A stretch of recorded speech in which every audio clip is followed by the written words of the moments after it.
Brodes Media. I've been battling with myself back and forth on exactly how to start this show because part of me just wants to rip into the team and shred them for a fucking horrible series down in D.C., which it was.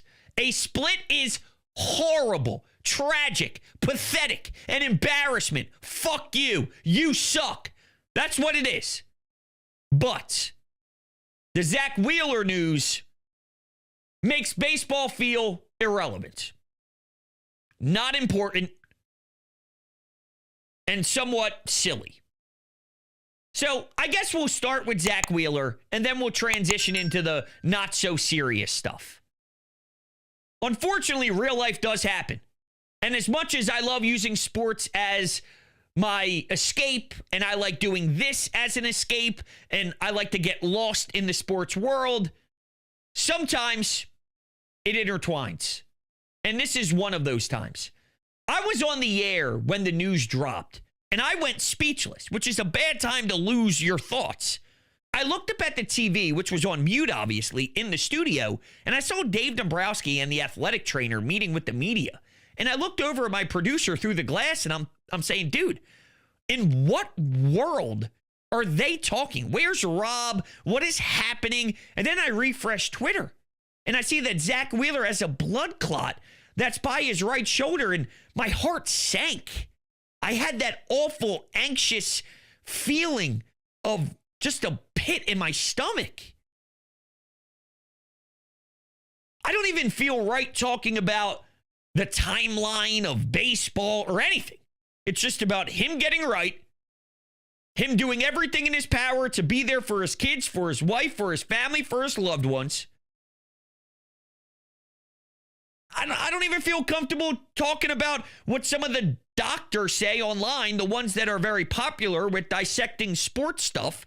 Some have 250,000 followers and all that, and they're weighing in about blood thinners, and it's going to take a long time, and there's a good chance his season's over. But I don't really care about his season. I care about Zack Wheeler making sure there's no blood clot issue. I'm in the mindset of I don't even have him on my timeline of Phillies baseball and Phillies playoff baseball. Let's send all the prayers, thoughts towards him and his family. And we hope and pray that everything goes as smoothly as it can in a very uncomfortable situation.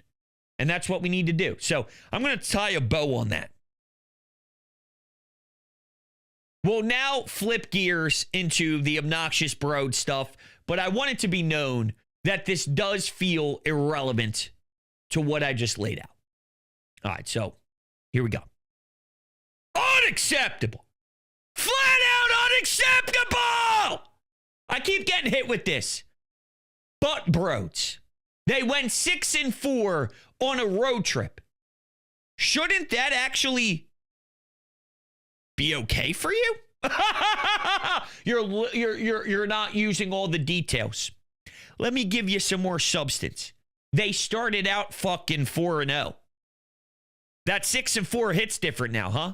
They're blowing 6-0 leads. They're blowing 11-6 leads and sweating it out in the ninth inning in a 17-hour baseball game against a squad that sucks baloney. I don't even know what that means. I haven't used the word baloney in probably 20 years, but they suck. And I don't want to hear for a second that, well, they actually have young... Come on, shove the young talent crap up your rear end. I had to deal with the shadows were bad on Saturday. Shove the shadows up your ass. I had to deal with the travel was very difficult to go from Cincinnati to shove the travel up your ass. I don't care about the excuses. Here's the truth. You guys were terrible. Terrible. All across the board. Since your first 4 wins on the road trip. That's my takeaway. And then even the Aaron Nola stuff. I'm a Nola guy. Let's get into it.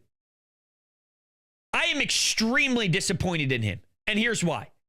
I think he's better than that. He hasn't been all year. I looked at the injury. He missed a serious amount of time. I figured you're healthier. Your body's feeling better. You're more well rested. Your team desperately needs you. You're on the road against a team that blows. Show up. And he did for the first 2 innings. Then the third happened. But again, I have expectations of Aaron Nola actually being a solid starter. Here's where it's very contradicting. There's a lot of Aaron Nola haters out there, and you know who you are, that have been bashing him from day one, saying he sucks, he's a stiff, he's a bump. Well, if you feel that way, and then he has a bad outing, you don't have any say on being mad. You think that's who he is. If that's who you think he is, then he's giving you what he is. I have the right to be angry and aggravated because I believe that he still has a great version of Aaron Nola in him. Do I think we're going to get it this year? Maybe not.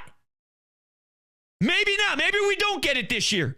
But this narrative that, oh man, this is the worst contract in Philadelphia Phillies history. Shut up. I wouldn't be shocked if we look back at this particular season and go, whoa, that was a rough one. But that doesn't compare to anything else he's ever had. We're going to deem 7 year. You're acting as if a professional athlete can have solid production for 10 years, have a bad season, and that's who he is forever? Is that automatic? That's who they become for the rest of time? He's not 37. I believe he could have a bad season and still be a good pitcher. But this may be a bad season. That's my stance on it. The worst contract in Phillies history. Oh, shut up. That is such an overreaction. He just signed the deal. And the whole league was ready to pay Aaron Nola a fat bag because that's what his market is, based off of his excellence prior to the contract, which he was excellent.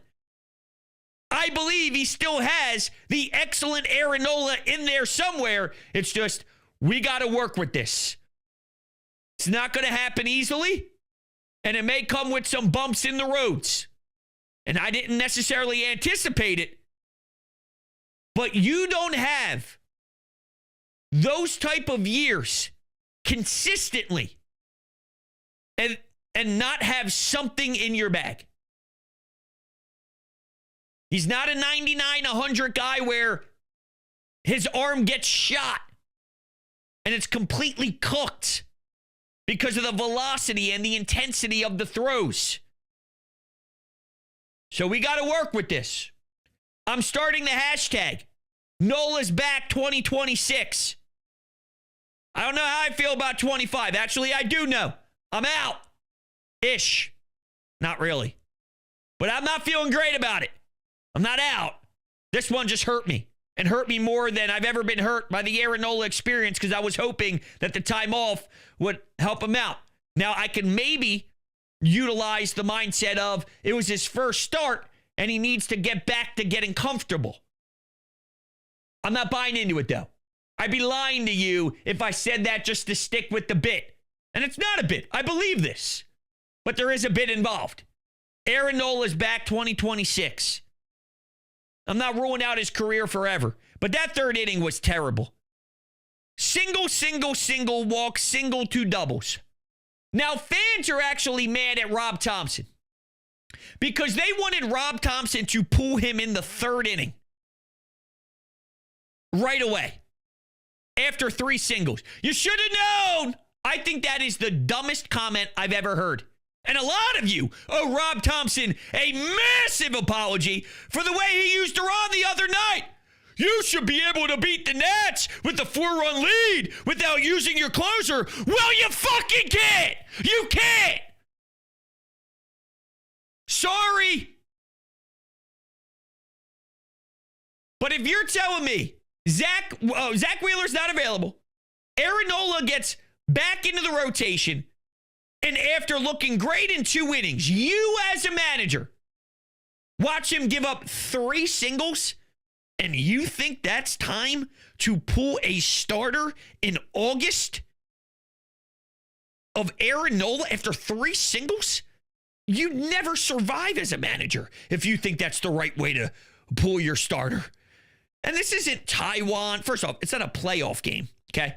I'm not talking about playoffs. I'm talking regular season against the Nats when someone's coming back from a rehab injury with a rehab start with the Iron Pigs. He comes up. He's working through this. You need to give Aaron Nola a leash to work through these singles. Now, he failed, but giving him a leash to work when he does allow a few hits, even a walk, I don't blame him. This isn't Game 7 of the World Series.